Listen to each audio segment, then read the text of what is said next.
Issue na naman ang police brutality. Pero sa Ilorde Jim, isang pulis ang binabayaran pa para manood ng brutality.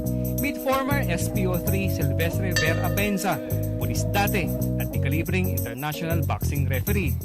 Referee na ako, nalibre na ako sa boxing.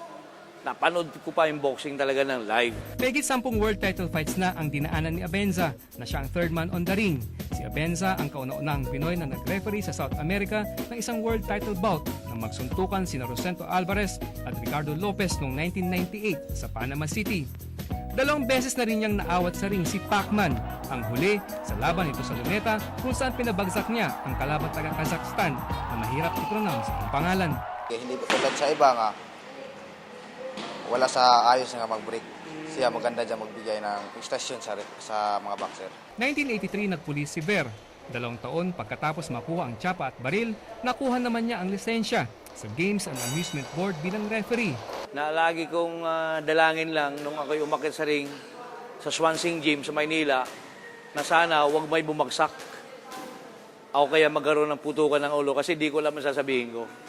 Wala pa raw 100 piso ang kanyang naging talent fee nung una siya nagsuot ng black and white na t-shirt ng isang referee.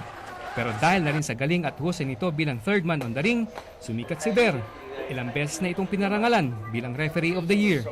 Di ba sa boxing may nagsisigawan pa, may nagbubo, pero pag nakita na pulis, nagre-respeto ang tao. Dahil sa pagiging boxing referee, napagtapos ni Ver ang kanyang mga anak ng kolehiyo at nakapagpatayo ng bahay. Bagay na hindi niya magagawa sa buwan ng sweldo ng isang ordinaryong pulis. Biro nyo naman, payat na raw ang libo-libong dolyar para sa TF ng isang referee sa isang world title fight.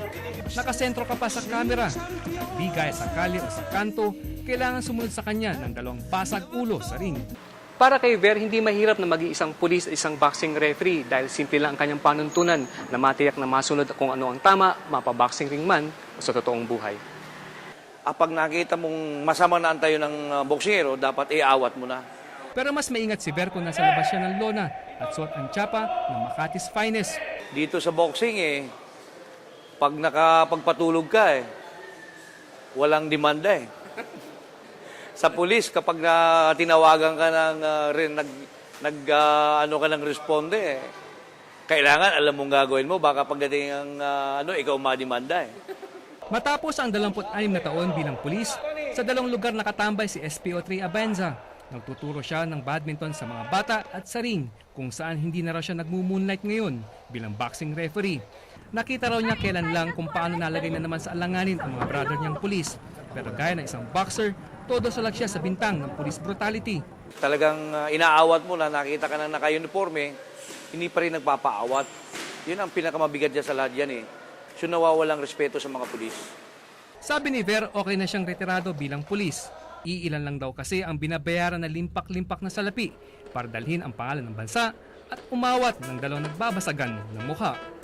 Errol Kabatbat po, dokumentado.